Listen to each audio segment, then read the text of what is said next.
Hello and welcome to another Raggy's Beers, Wines and Spirits review. Tonight I'm going to review the legendary Tanglefoot. A beer, obviously it's available in cans, in bottles, and I would presume somewhere in the country on draft as well. From Badger Brewery, who makes such great beers such as Cranbourne Poacher, originally Poacher's Choice. I still prefer Poacher's Choice, the name. Thirsty Ferret, Hopping Hare, Golden Champion, Golden Glory. There's more, I just can't think of the names just at this moment. So anyway, a decent beer brand on the whole. Can I read the back of this? Our family has always kept his feet on the ground, well, except for the night that gave name to our legendary golden ale. On that evening years ago, we gathered at Blandford to sample head brewer John Woodhouse's latest wonder. So rounded and fruity was it that a proper old knees up ensued, and the legend of Tanglefoot was born. A deceptively drinkable golden ale, finest English Flagon barley, Goldings and Challenger hops deliver balanced flavours of crisp malt and subtle hop with a delicate pear drop aroma. Very nice it sounds. So, without further ado, let's crack it open.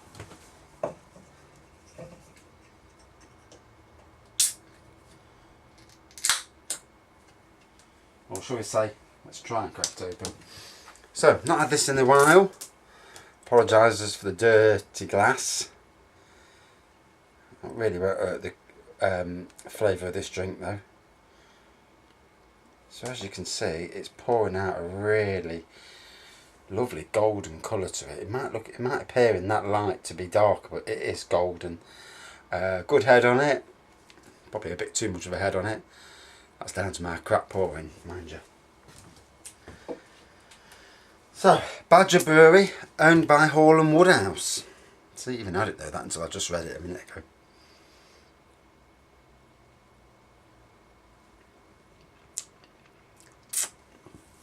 Even the froth don't taste too bad, to be fair.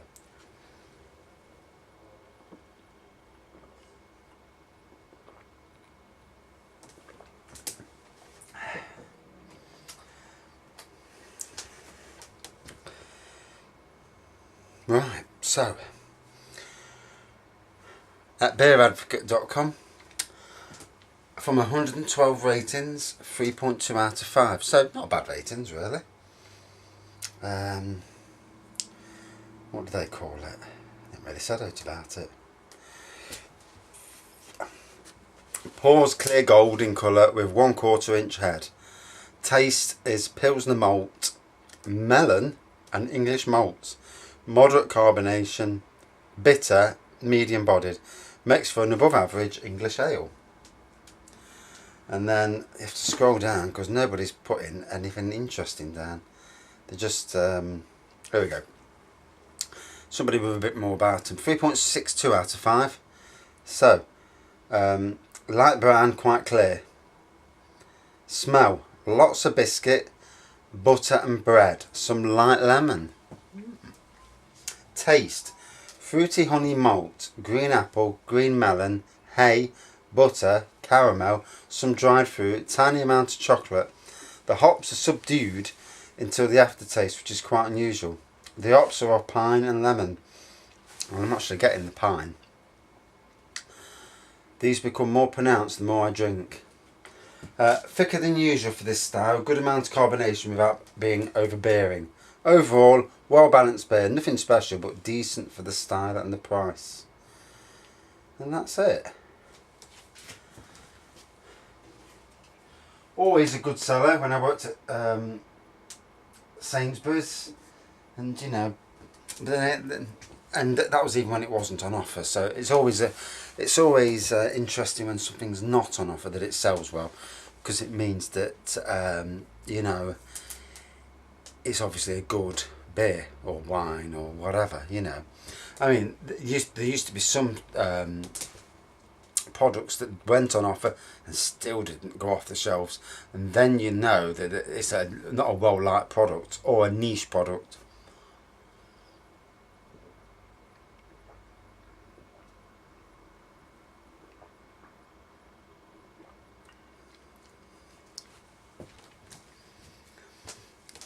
For me, there are some flavours coming through. That's what I was about to say. For me now, in 2018, this is like a lot of the beers that I used to have years ago. This beer seems to have fell by the wayside a bit, and for me, not as good as some of the new beers on the market.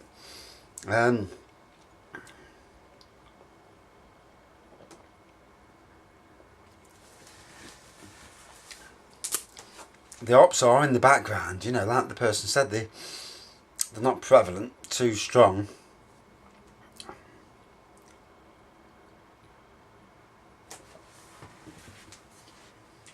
Let me scroll back up and see what it says about the taste, because all it tasted of, just out of curiosity. See if I can actually get some of that taste. Or actually, let me go on the site, see what they actually say on the site. And that's if the site will load up.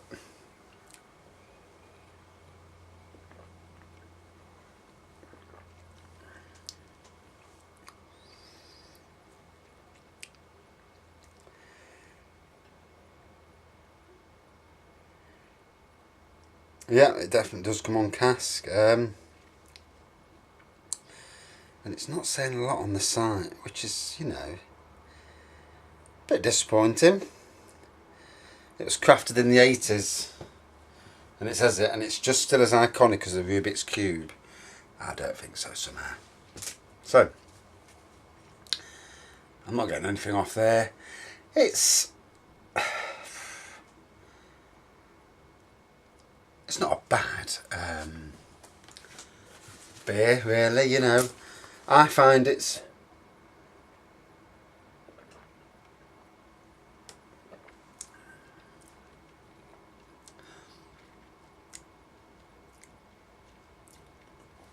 Oh, there's a bit of an aftertaste now coming through that I didn't get a minute ago. Might be the more you drink it as it's going down.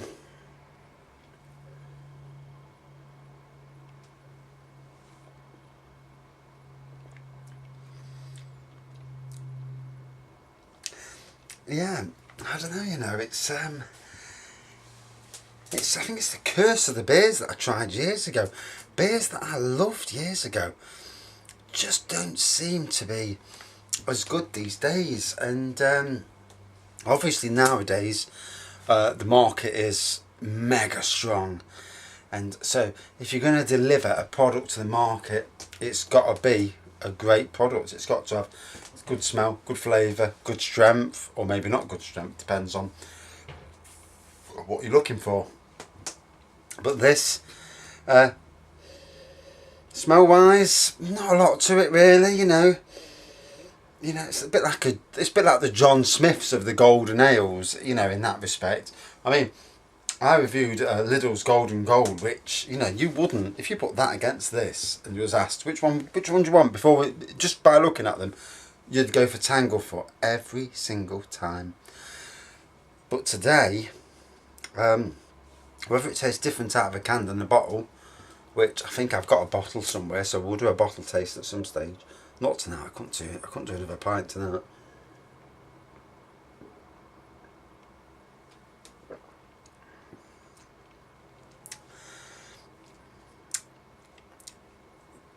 Yeah, the aftertaste, it's just, see if I can bring it up, because it's, let me see. Yeah, the aftertaste, it's just not really that pleasant.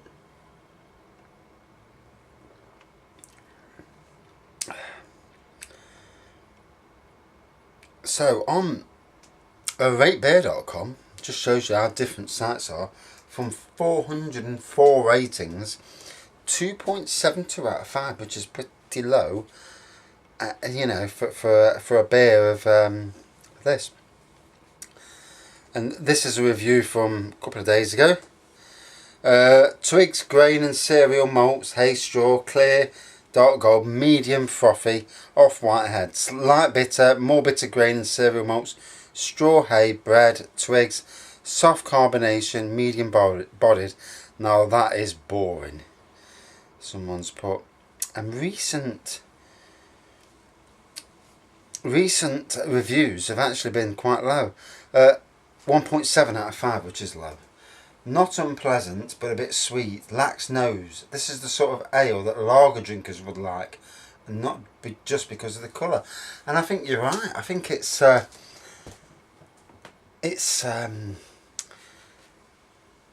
bit of a nod more towards like your lagers rather than your actual real ales and beers. Really strange. I could have sworn it was better years ago. So if it was, then have they changed something? You know, anybody who watches this, you know, have you seen, if you drink it now and you've drank it years before, has the taste gone down? Have they changed it? It makes you wonder. So, out of 5, I'm going to give it not impressive for me. I'm going to give it about a 3.8 out of 5. You know, it's lower than I would have expected to give it. I'd have thought it'd be about 4.5. But no, I can't go any higher than that. Yeah. So, very interesting. Very, yeah, bit of a drop for what I thought. And this is happening a lot with ales that I used to really like. And some I've not dropped in, you know, some, more the stronger ones, have retained their quality, in my opinion. But some of them, like London Pride, Tanglefoot, Bass Ale and others like that, seem to me to be of the older generation. Would probably suit people over 60s and 70s rather than today's younger generation who want flavour, taste, smell. You know, very interesting. Thanks for watching. I'll see you soon.